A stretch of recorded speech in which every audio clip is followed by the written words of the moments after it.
చింతల రాజయ్య గారు లక్ష్మీపూర్లో ఉంటాడు. ఆయన అక్షరా చిట్ ఫండ్లో ఏజెంట్గా చేసి ఆయన కూడా కొన్ని సొంత డబ్బులు పొదుపు చేసుకోవడానికి ఫిక్స్డ్ డిపాజిట్ చేసిండు. ఆ ఏజెంట్ డిపాజిట్ చిట్టి లేపించిండు, డిపాజిట్ చేయించిండు.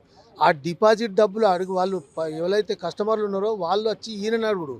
ఈ అక్షరా చిట్ ఫండ్ మేనేజ్మెంట్ మొత్తం అండర్ గ్రౌండ్. ఇప్పుడు ఎవరు లేరు. పేరాల శ్రీనివాసరావు లేడు, పేరాల శ్రీవిద్య లేరు, ఫోన్ నెంబర్ లేదు, ఏం లేదు. వాళ్ళు ఎక్కడ ఉంటున్నారో తెలుస్తలేదు.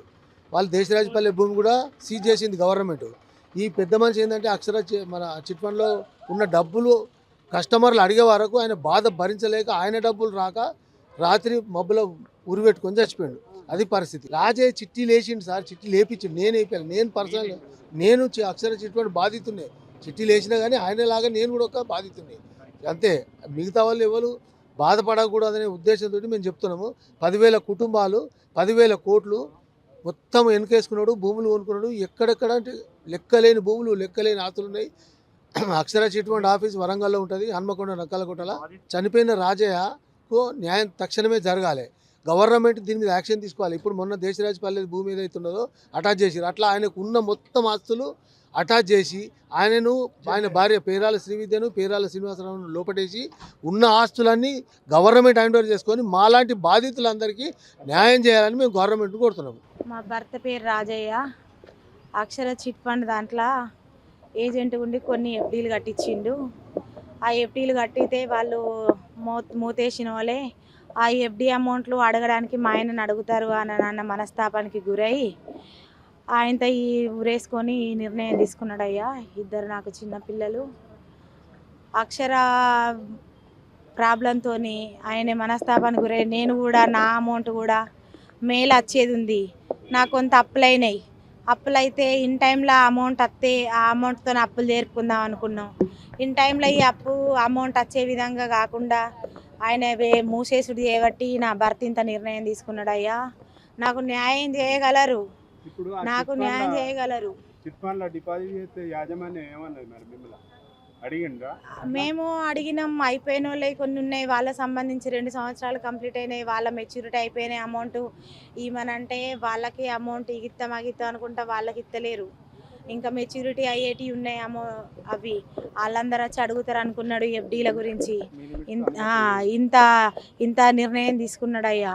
వాళ్ళు వచ్చి అడిగితే నా పరువు పోతుంది అనుకున్నాడో ఏమనుకున్నాడో నాకే విషయం చెప్పకుండానే ఇంత నిర్ణయం తీసుకున్నాడు అయ్యా. ఎఫ్డీలు కట్టిన వాళ్ళు ఫోన్ చేసి అడిగిర్రు. ఫోన్ చేసి అడిగితే వస్తాయి అని చెప్పినాం. ఇంకా మెచ్యూరిటీ టైం ఉంది కదా, ఆ టైం వరకు ఇన్ టైంలో అందుతాయి అని అనుకున్నాం. కానీ ఇన్ టైంలో మాయే వచ్చేటివి ఉన్నాయి మేలా, అవి కూడా మాయే అందేయనని మనస్తాపానికి గురైండు. ఇంత నిర్ణయం తీసుకున్నాడు. కొంచెం ఫైనాన్షియల్గా ఆర్థికంగా మాకు ఇబ్బందులు ఎదురైనాయి. అవి వస్తే నేను ఇటు కట్టుకుందాం అనుకున్నా, అవి కూడా టైంకి అందుతలేవు అనుకున్నాడు. ఇంత నిర్ణయం తీసుకున్నాడు. క్యాజువల్గా తిన్నాం, పడుకున్నాం, ఏం లేదు.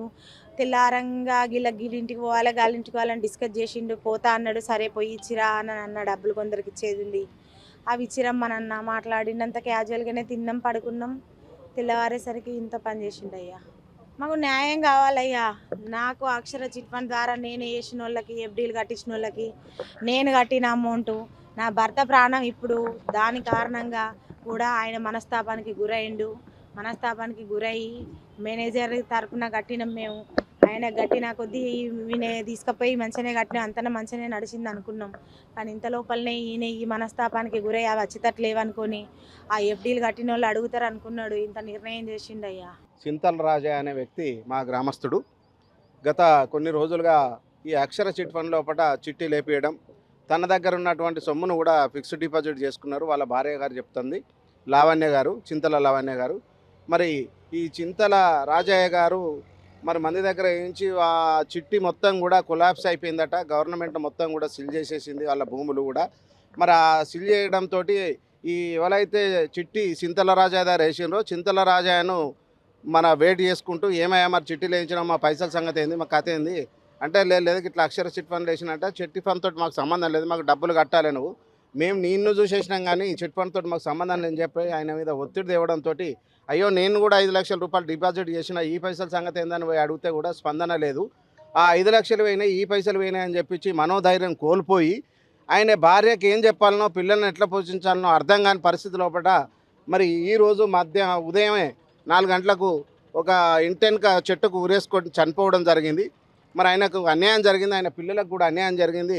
చింతల లావణ్య పిల్లలకు న్యాయం జరగాలని చెప్పించి మరి ఏ విధంగానైతే మరి చింతల రాజయ్య వేరే ఇతర వ్యక్తుల దగ్గర నుంచి తీసుకొచ్చి వేసినటువంటి డబ్బులు, అతను ఫిక్స్ చేసినటువంటి డబ్బులను మొత్తం కూడా తన కుటుంబానికి ఇప్పించాలని చెప్పి, తక్షణమే న్యాయం జరగాలని చెప్పి, ఈ అక్షర చిట్ ఫండ్ ద్వారా ఏదైతే దేశరాజపల్లిలో కొన్నటువంటి భూమిని మరి ప్రభుత్వం వారు సీల్ చేసిండ్రో, ఆ సీల్ చేసినటువంటి భూమిని తక్షణమే మరి ఎస్పీ గారు కావచ్చు, కలెక్టర్ కావచ్చు, గవర్నమెంట్ చర్య తీసుకొని మరి ఆ భూమి ఎంత మేరకు ఉన్నది, ఈ బాధితులు ఎంత మేరకు ఉన్నారు, ఆ బాధిత కుటుంబాలకు ఆ భూమిని మరి పంచి ఇవ్వాల్సిందిగా నేను మనవి చేసుకుంటున్నాను. మరిన్ని వీడియోస్ కోసం ఛానల్ ని సబ్స్క్రైబ్ చేయండి. లేటెస్ట్ అప్డేట్స్ కోసం వాట్సాప్ ఛానల్ ని ఫాలో అవ్వండి. ఆ లింక్ డిస్క్రిప్షన్ లో ఉంది.